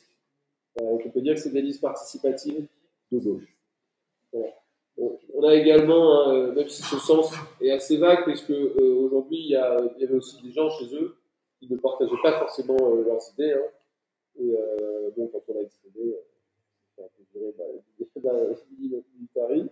La réponse du chef était très simple. Je les connais, je ne vous connais pas, donc vous comprendrez bien, dégagez madame. C'est ça. Alors après, voilà, ils font quand même un travail de qualité. Il y a différents podcasts et contenus qui sont organisés. Ils accompagnent donc, les candidats qui veulent se lancer. On a un peu la même chose du côté des listes souverainistes, qui sont un petit peu plus éclatées. Je pense aux listes régionalistes, je pense aux listes qui sont plutôt classées, on va dire, à droite. Et vous avez compris que nous, on essaye d'accompagner et les listes participatives de gauche et les listes souverainistes de droite, et ce qu'on appelle, nous, les listes sans étiquette. C'est-à-dire des gens qui veulent même pas entendre parler d'idéologie, qui veulent juste parler de pouvoir d'achat, de sécurité, de vivre en commun et des sujets de l'actualité. On les appelle des maires sans étiquette. Certains vous diraient que c'est les listes citoyennes du centre. Voilà. On essaye, dans notre coalition, d'adresser tous ces sujets. Voilà, alors 34 955 communes. J'ai envie de laisser la parole à une qui nous fait l'honneur d'être avec nous aujourd'hui, qui est en haut de cette liste d'ailleurs. C'est pas, je ne savais pas que je t'avais tout en haut, mais écoute, Sylvie est parmi nous. Sylvie fait partie des rares qui sont élus. Donc sur les 610 citoyennes qui sont parties, on les compte sur les doigts d'une main, les élus citoyens, qui sont aujourd'hui dans des conseils municipaux. On a la chance d'en avoir quelques-uns. Voilà. Et notamment, on a Sylvie. Alors, vas-y, ouais, je crois que tu veux nous raconter aussi ton parcours. Tu viens de Europe Écologie Les Verts et c'était pas. Non, je suis pas. Alors, vas-y. Non, c'était quand même, oui, je me suis fait la réflexion au moment où il disait une citoyenne, mais malgré tout, non, c'était une liste que d'écologistes. C'était une liste écologie qui regroupait des écologies de tous bords et des écologies de tous bords et qui regroupait la société civile. Donc, c'était quand même. Et moi, j'étais déjà plus à Europe Écologie Les Verts, donc j'ai été en tant que représentante de la société. Donc, c'était quand même plus ou moins même s'il y avait les premiers candidats de la liste étaient des représentants de partis politiques, Jean-Marc Gouvernement, Écologie au Centre, et en deux, Juliette Chédel, Europe Écologie. Tout à fait. Alors, parmi tous ces partis, justement, on a identifié aujourd'hui une quarantaine de partis citoyens qui sont prêts à partir aux élections. Aussi, par exemple, les gens de Solutions démocratiques, qui sont issus des collectifs du RIC, essentiellement. C'est les gens d'Espoir RIC autour d'Étienne Chouard, qui maintenant se sont constitués en parti politique avec Solutions démocratiques. Eux aussi ont une carte de France et eux aussi veulent accompagner un maximum de candidats. En fait, clairement, il y a de plus en plus de collectifs et de listes citoyennes. Voilà. Et eux portent notamment en avant la candidature pour la présidentielle de la jeune femme qui est en haut au milieu, là, qui s'appelle Clara Egger, qui est mariée d'ailleurs avec Raoul, Manu Berthaud, qui est un peu plus à droite. Voilà. Et eux font partie de militants très actifs sur les sujets de nouvelle démocratie, de souveraineté, de démocratie directe, et promeuvent bien sûr les sujets du RIC. Non. Mais il y en a encore d'autres, oui. Je ne vais pas interrompre, tu as dit que j'ai porté la parole. Ah oui, Je vais donner la parole à Sylvie, qui sont nos listes élus sur les citoyennes. Tu veux nous donner ton témoignage? Oui, la parole. Oui, si tu veux donner un petit peu ton témoignage pour dire un petit peu qui es-tu? Alors, j'étais effectivement dans le temps à l'Europe Écologie, qui s'est appelée ensuite Europe Écologie j'ai quand même quitté mon Jadot à peu près un qui était pour la vaccination obligatoire. Et voilà, donc j'étais et donc j'ai élu, j'étais la dernière élue, la 6e de la liste, la dernière élue, et dans un groupe donc des écologistes. Je précise, donc j'y suis allée parce que c'était les écologistes et c'était plus comme habituellement souvent les écologistes avec la gauche. C'est pour ça que j'ai accepté d'y aller. En même temps, comme j'étais représentante, présidente d'une association, si ça n'avait pas été comme ça, idéologiquement, je ne pouvais pas y aller. Et voilà. Et ensuite, j'ai quitté ce groupe. Donc maintenant, moi, je m'appelle élue indépendante, élue écologiste indépendante. Et donc, j'ai quitté ce groupe parce qu'il m'empêchait de m'exprimer. Je n'avais pas la liberté d'expression sur la vaccination, enfin, sur les sujets Covid, de la part des écologistes. Donc, voilà. J'ai quitté, maintenant je suis indépendante et j'ai retrouvé ma liberté d'expression. C'est ça, elle siège au conseil municipal. Hein, donc et je me suis présentée ensuite aux législatives sous les couleurs de Ensemble pour les libertés. De Martine Bonner. J'avais beaucoup apprécié le travail qu'avait fait l'Assemblée nationale, Martine Bonner. Et un jour, le maire a dit, Madame Bonaldi, vous représentez personne. Ah oui, voilà. Il y a quand même un certain nombre d'électeurs. Et donc, effectivement, et moi, j'ai osé dire des choses en étant toute seule au conseil municipal. J'osais quand même dire des choses parce que tous les samedis, il y avait du monde dans la rue, jusqu'à 40 000 personnes à Nice. Ouais. Et j'osais le dire, et c'est vrai que, voilà, quand il dit vous représentez personne, et la première fois où j'ai fait un buzz dans le conseil municipal, le lendemain, il y avait la manif, je suis allée à la manif et j'ai pris la parole. Et là, il y a quelqu'un qui est venu me voir et qui m'a dit je ne venais plus manifester, mais sachant ce que vous avez fait, ce que vous avez dit en conseil municipal, mais je suis revenue sur le manifester. Donc voilà, oui, moi, je fais le relais, je suis le porte-parole de ces gens qui étaient dans la rue. Ça, il est possible d'avoir encore des élus aujourd'hui, tels que Sylvie, qui sont, on va dire, respectueux de la volonté populaire ou qui défendent les intérêts populaires. Ici, Martine Bonner, que vous connaissez sûrement. Et aujourd'hui, donc, comme depuis quelques semaines, quelques conseils municipaux métropolitains, j'appelle, pour l'instant, ça reste un cercle limité dans mes connaissances, à préparer ces conseils dès que j'ai le dossier, c'est-à-dire 5 jours avant. Voilà, je leur envoie le plan du jour et comme on peut faire en conseil, on peut faire des interventions libres en dehors de l'ordre du jour, on peut poser des questions orales ou faire des vœux. Donc voilà, je leur dis, mais si vous avez des sujets dans les délibérations qui vous intéressent, mais sinon, si vous voulez poser des questions orales ou des vœux, on peut le voir ensemble. Et voilà, comme ça permet aussi d'apprendre des sujets qui sont évoqués au conseil sur les futurs candidats de liste. Parfait. Merci de ton témoignage. Il y a d'autres initiatives. On peut vous présenter celle du Cercle Sully, avec qui on travaillait pendant les dernières législatives, avec qui on est toujours en contact, et qui eux ont lancé ce qu'on appelle un incubateur citoyen.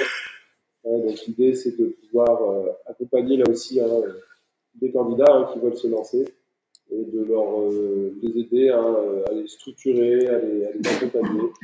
On trouve ici les personnes qui étaient notamment candidats lors des dernières élections sous ce label. Donc quelques-uns sont présents ici, donc Christophe, Denis, Jean-Claude, Yann-Laure, par exemple. Voilà, après sur ce travail-là, vous comprenez qu'il y a encore beaucoup d'autres collectifs. Par exemple, il y a 100% Citoyens avec Éric Lafont qui était là tout à l'heure, il y a le Nouvel Essor Français, avec Patrice Suban également, il y a Démocratie Ensemble, il y a Démocratie Maintenant, il y a À nous la démocratie. J'ai envie de vous dire, tous les mois, presque, il y a un nouveau parti qui se crée. Voilà, il y a les gens de l'Alliance révolutionnaire, il y a les gens de l'Alliance révolutionnaire, moi, je faisais son candidat en fonction du candidat. Pour l'instant, il n'y a que Martigues, je crois. Voilà, mais il y aura peut-être une deuxième liste. Pour l'instant, je ne pas comme ça. Il y a d'autres gens, Patrick, tu connais ce sujet-là aussi, qui ont envie de s'engager. Et voilà, mais je vous laisse. Je vais vous laisser réagir à tout ça. Après, le reste du document, on le partagera. On continue les réunions tous les mois sur ça. Et tous ceux qui veulent y participer, ils seront les bienvenus. Et le but, c'est de lancer les campagnes certainement à partir de la fin d'année. Les gens parlent entre septembre et novembre. Alors, les dénominateurs communs, c'est parfait. C'était ta question de tout à l'heure. Il y a la notion des dénominateurs communs, justement. Donc, alors là, c'est sur la partie programmatique. C'est sur la partie programmatique. C'est au-delà de mettre en avant. Alors, voilà ce qu'on a mis sur les parties idées en commun. Alors voilà, au niveau du projet citoyen, ce qui fait consensus, on va dire, il y a mettre dans son programme le fait qu'on mettra en place une assemblée citoyenne. Il y a mettre dans son programme l'idée que l'on fera de la consultation citoyenne. Mettre dans son programme qu'on fera du référendum, qu'on permettra le référendum d'initiative citoyenne. Il y a également d'élargir ce qu'on appelle les budgets participatifs. Vous savez, aujourd'hui, 5% du budget dans certaines mairies, 5% du budget, uniquement du budget d'investissement, pas le budget de fonctionnement. 5% de ce budget-là est ouvert à la population sur les plateformes de budget participatif. Chacun peut proposer ce qu'il veut, ça peut être financé. Donc pour nous, c'est des bonnes pratiques de démocratie nouvelle, donc il faut élargir et généraliser.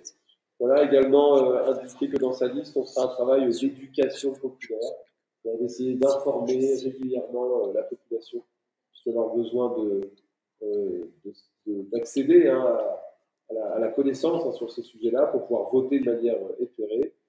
Et on met également à disposition une autre plateforme qui s'appelle justice.net, qui est une plateforme de débat libre, qui est en pleine refonte, voilà, et qui va permettre également à ce que chacun, dans sa commune, puisse venir présenter et proposer ses projets.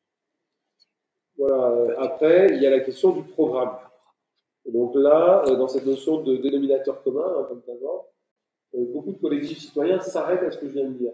Ils disent, on ne veut pas présenter de programme. On ne veut pas dire, nous, on fera ça pour le centre commercial, on fera ça pour les espaces verts, on fera ça pour les écoles, on fera ça pour la sécurité dans notre ville. Beaucoup de gens de démocratie directe veulent s'arrêter au stade de, on propose un outil, voilà, on propose des nouveaux outils, des outils de démocratie innovants, et on laissera les habitants s'emparer de ces outils pour proposer des contenus. Donc on est sur la notion de confort.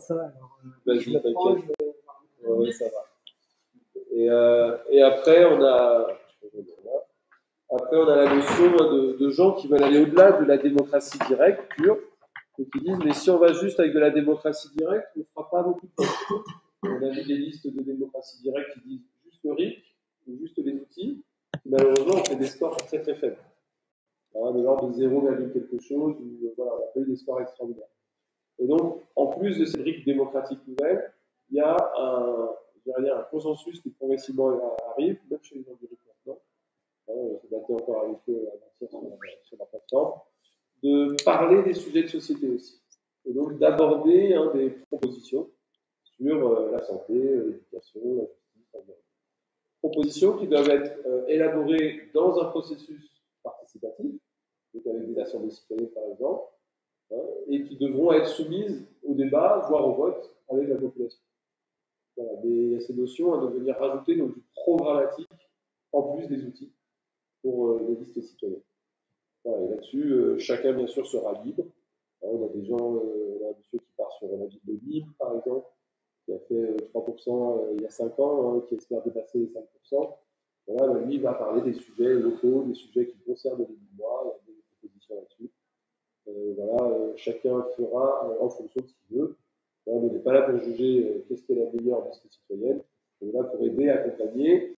Et sachez-le, on va essayer de créer, de constituer un label citoyen qui pourrait être commun à toutes les listes citoyennes qui vont partir partout en France.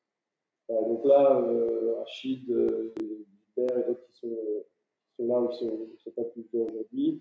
Alors, on est dans des groupes de discussion WhatsApp où on a ces 40 partis citoyens. On a 25 sur les 40 à peu près pour l'instant. Et on est tous en discussion pour essayer de trouver ce label commun que l'on mettrait sur tous les camps. Voilà. réagir ou poser des questions là-dessus. Sinon, on redonne la parole. Ouais, vas-y. Eh bien, ce qui est extraordinaire, c'est de voir qu'il y a des gens qui s'intéressent encore aux élections, ouais. Mais non pas dans l'ancien paradigme, mais clairement dans le fait que les choix vont pouvoir être faits de manière incorruptible. C'est ça. Et qu'on va mettre des outils à disposition. C'est ça. Il y a quelque chose qui doit être pris en compte. Comme j'ai dit, on va devoir désapprendre, apprendre à désapprendre. Pourquoi ? Parce que les sociétés vont être balayées par un tas de révolutions technologiques, des connaissances, vont apparaître dans nos sociétés des choses qui étaient dissimulées, qui étaient occultées et c'est la raison pour laquelle voilà, tout ce qui a servi en grande partie de base va disparaître. Là, tu fais du Ratustra, quoi. Là, tu fais du Nostradamus. Pas du tout. Moi, je ne sais pas si demain, tu vois, qu'est-ce qui va disparaître demain dans 5 ans, en 10 ans. Alors, moi, je sais que les grandes surfaces sont en train de disparaître. C'est une réalité, c'est un constat. Les grandes surfaces ? Les grandes surfaces disparaissent. Qu'est-ce que tu appelles les Moi, j'aimerais quand même juste. Tu as dit l'ancien monde est terminé. Ouais. Oui, c'est une évidence. Qu'est-ce qu'on appelle l'ancien monde Tu sais, le monde d'avant, celui d'avant le confinement, d'avant le Covid. Ah oui, avant le Covid. On va revenir comme avant. L'intérêt sur les sommes payées, l'usure, voilà. Gagner du fric en ne faisant rien. Et oui. C'est pas prêt de s'arrêter. Le problème, c'est lequel ? C'est soit on arrive, nous parvenons, à réaliser ce que nous essayons de faire, soit c'est eux qui il y a deux. Et on va plus rien donner. Vas-y, ouais, à toi, on t'écoute. Je reste terre à terre. Oui, ça va me faire du bien, je sens. Du terre à terre. Moi, j'ai tendance à dire, parce que j'ai participé à plusieurs débats ailleurs, l'Union citoyenne, Gilets jaunes, Robe noire, bref. Moi, j'ai dit ce que je pensais. Mais il faut se servir de l'histoire. Pour un exemple, la personne qui a inventé l'arme atomique, le premier, au départ, c'était pour défendre les faibles. On a vu ce que ça a donné, des années, c'est les puissants qui ont les armes, les faibles, ça c'est pour la faire. L'arme atomique, c'est pareil, hein, celui qui a inventé l'arme atomique, bon, au départ, c'était pour protéger un État faible, mais nous on a vu que plein de pays adhèrent à l'arme nucléaire. Bon, on voit que ça ne donne pas de résultats positifs. Maintenant, on est au numérique. Moi, je dis, il y a danger. Pourquoi ? Parce que le monde est divisé en deux. Vous avez des gens bien et des gens mauvais. Les gens bien, pour technologie, moi, je suis pour la technologie, il n'y a pas de souci. Du moment que ça rend service à l'humanité. Mais les gens mal, par contre, eux, ils vont s'en servir de l'humanité. Ils vont prendre la terre. C'est eux qui moi, c'est là le danger, il est là. Après, c'est pas l'outil qui plante, c'est la main qui le tient. Ouais. C'est un outil, le numérique est juste un outil. Comme la voiture. Les gens peuvent utiliser la voiture pour faire des carjacking, pour écraser des gens, pour faire des excès de vitesse. Mais 95% des gens vont utiliser la voiture de manière respectueuse, je dirais, respectable. Donc, l'outil numérique, pour moi, c'est pareil. Ceux qui vont l'utiliser, à nous d'éduquer, d'informer nos enfants dans les écoles, voilà, et d'amener cette dose de connaissance. Faire attention, parce qu'on n'est jamais à l'abri d'une mauvaise main, d'une grande puissance, des apprentis sorciers dans tous les domaines, aussi, surtout dans les puissants. N'oublions pas une chose, c'est que l'information est l'arme principale du mauvais. Et Anne, moi et d'autres, nous sillonnons la France. Et moi je suis belge, nous sommes belges, et on se rend même compte que les Français ne connaissent pas la France. Ça, c'est très rigolo. C'est hyper marrant. On se déplace pas beaucoup. Voilà. Et en se déplaçant, on se rend compte de quoi ? C'est qu'il y a bien plus de gens conscients de la réalité, il y a bien plus de gens qui ont conscience que, alors que nous pensons être une minorité de gens qui voulons faire changer le monde, ça, c'est ce que la doxa nous fait croire. Nous sommes, mais des dizaines, enfin nous, je parle pour la France, nous sommes des dizaines de millions de gens Or, quand on sait qu'il suffit de 10% qui impulse quelque chose pour que le restant démarre, mais avec plusieurs dizaines de millions de Français, on est au-delà des 10%. Et ça fonctionne. Et ce qui est en train de se passer, c'est qu'il y a le bouleversement du monde médiatique, hein, il faut appeler un chat, qui est en train d'avoir lieu. Vous voyez là pour le moment, quand vous suivez l'information, pour ceux qui ont encore le courage de voir ce qui se raconte, à quel point les vestes sont en train de se retourner, et ils voient la tempête arriver. Et la tempête, elle est là. Et elle va secouer sec. Et quand les gens vont prendre conscience, c'est une libération. Cette libération, elle vient par la connaissance. Et la connaissance, il ne faut pas en avoir peur. La connaissance, c'est de connaître. Je suis heureux que tu aies parlé de la blockchain et des initiatives citoyennes qui vont utiliser la blockchain, parce que ce sont des mots, il y a encore 5 ans, on se souvient de Merrill Lynch. Pour ceux qui ont suivi la crise de 2008, c'est le début de la blockchain qui était encore faillible. Là, elle a été réinscrite et c'est devenu quelque chose, un outil démocratique. Mais il faut que ce soit de la démocratie T-I-E et pas de la démocratie 2-S-I-E. Ouais. Et jusqu'ici, on nous a fourvoyé sur l'utilisation de la démocratie. C'était cause toujours. C'est fini. La voix est redonnée aux plus petits échelons. Alors, normalement, on pourrait croire que le plus petit échelon, c'est le niveau municipal, et le plus petit échelon, c'est le niveau individuel. Et toutes les révolutions, maintenant, vont devoir passer par la révolution individuelle, que les gens comprennent que c'est à eux d'abord de changer avant de vouloir que les systèmes changent, parce qu'on changera simplement de berger. C'est ce qu'on a fait depuis 300 ans. On change de berger. Et ça va pas. Donc, magnifique de mettre les outils, d'expliquer. Mais tu vois, moi, je ne suis même pas pointu dans ce que je dis. Pourquoi? Parce que c'est juste une ouverture de champ de possible. Et en se disant, l'outil numérique, il existe. Moi, je me rappelle encore des gens qui me disaient « Ouais, non, moi, je ne vais pas payer avec ma carte de crédit parce que tu vois, oui, non, pas de compte, pas d'application en banque. » Sauf quand on leur dit « Mais tu sais, maintenant, tu peux les couillonner en fractionnant tes paiements. » Oui, tu peux fractionner tous les paiements sans demander l'autorisation. Chaque citoyen peut payer 200 € en 4 fois 50 €. S'il manipule son application bancaire…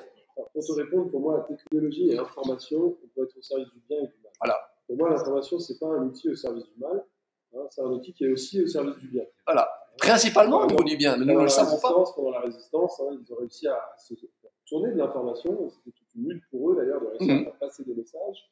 En se faisant passer des messages, ils ont réussi à se coordonner et aller jusqu'à. Ici, j'ai un exemple de la commune des Molières, qui est une des communes où on a un maire citoyen, qui est mis en place toute une organisation dans laquelle l'information sur la gestion de la mairie circule. Donc tout est transparent, voilà. Le maire informe ses administrés de ce qu'il va faire, il ouvre au débat et à la consultation ce qu'il va faire, en compagnie des autres élus du conseil municipal. Et donc il a mis en place tout un système qui permet, avec des comités consultatifs, avec des votations, avec des jurys citoyens, est en train d'expérimenter cette nouvelle forme de démocratie coopérative et continue. Voilà, donc on est tout à fait sur ces ADN-là et on espère développer ce genre de nouvelles pratiques où l'information circule librement grâce à la technologie souvent. Moi, je crois beaucoup à l'application du mobile dans les années à venir, notamment pour la jeune génération. Et donc il ne faut pas avoir peur, je pense, ni de l'information ni de la technologie. Il faut avoir conscience qu'évidemment, en face de nous, ils ont les extrêmes riches, les extrêmes milliardaires, j'avais aimé la notion tout à l'heure, contrôlent aujourd'hui, on sait que c'est 8 personnes qui contrôlent 60% des médias en France. Donc là, évidemment, on a un gros sujet sur les médias mainstream. Mais on en parlait avec des collègues journalistes. Le journal télévisé, par exemple, de TF1 est en chute libre en termes des audiences. De moins en moins de gens regardent le France 2 du 20h ou le JT du 20h. Et à l'inverse, les médias alternatifs sont en train de monter. Les médias comme les vôtres sont en train de monter, alors de manière très éclatée, alors que les médias mainstream sont très concentrés. Mais ces médias alternatifs montent. Donc voilà, toutes ces choses-là, j'ai évolué. Et je vais dire tant mieux. D'abord, à 3 niveaux de la fin, parce qu'après, les 19h.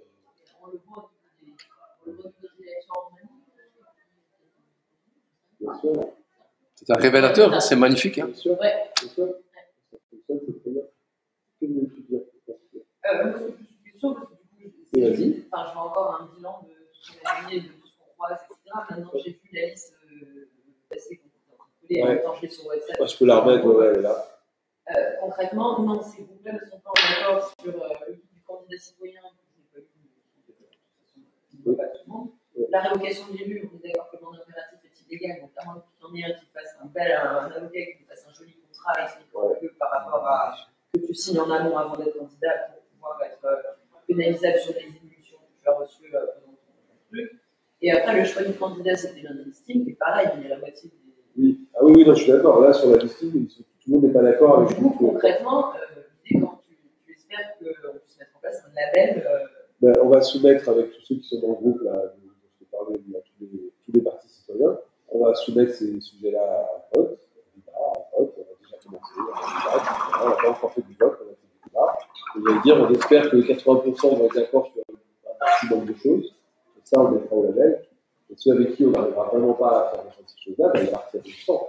Ils seront en disant, si on n'a pas de histoire, on est tout seul. Voilà, et on avancera, je dirais, tant bien que mal, avec ceux qui voudront faire base commune, base démocratique commune. C'est important d'avancer avec ceux qui ont envie, et pas forcer ou contraindre, ceux qui croient en leur modèle à eux et qui veulent le faire. Voilà, je pense que c'est aussi beaucoup pour tous ceux qui sont seuls, qui partent tout seuls. Il y a beaucoup de gens dans le collectif qui ont envie d'y aller, et qui n'ont jamais fait. Il y a beaucoup de gens dans les mouvements citoyens, c'est la première fois qu'ils vont aux élections, c'est récent en tout cas. Ils ne pensaient même pas un jour y aller.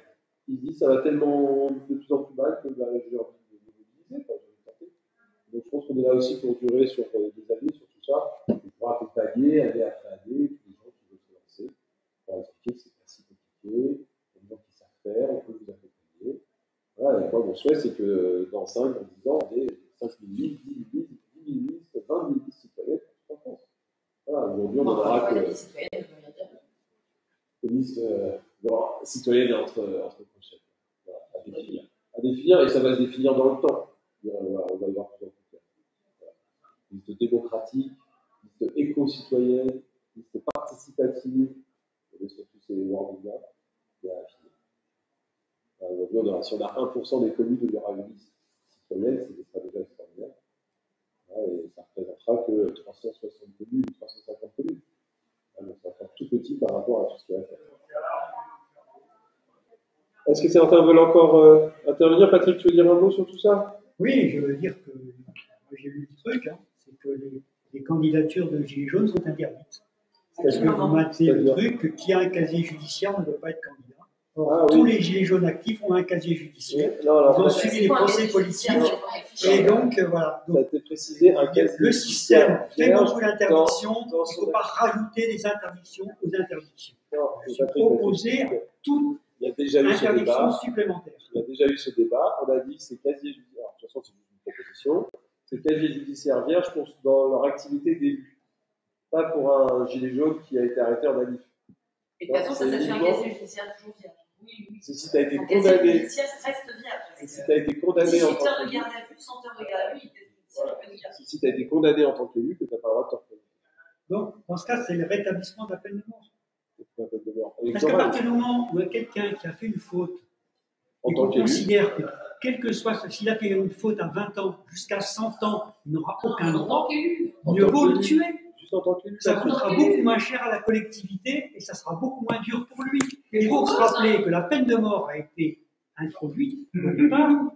C'était un progrès, un énorme progrès, parce qu'avant la peine de mort, il y avait le bannissement que l'on veut rétablir.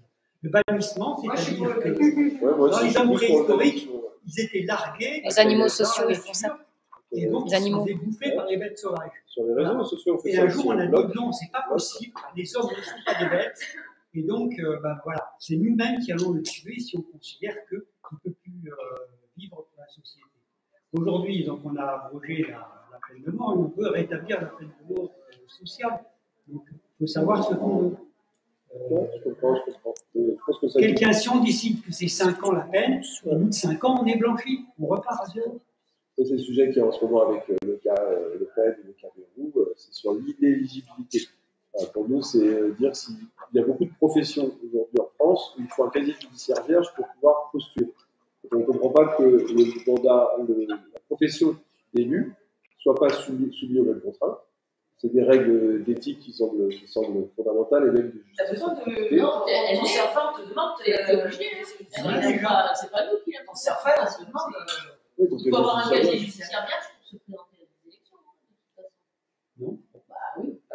C'est dans ton serveur, quand tu dois faire un casier judiciaire pour 3 mois. Vas-y, on t'écoute. Ne pas connaître le monde dans lequel on vit vous condamne non-stop à commettre les mêmes erreurs. Problemos. Faut regarder le film avec Problemos. Ça tombe bien, on va aller boire un petit coup. Voilà. Vous devez savoir que ça fait 25 ans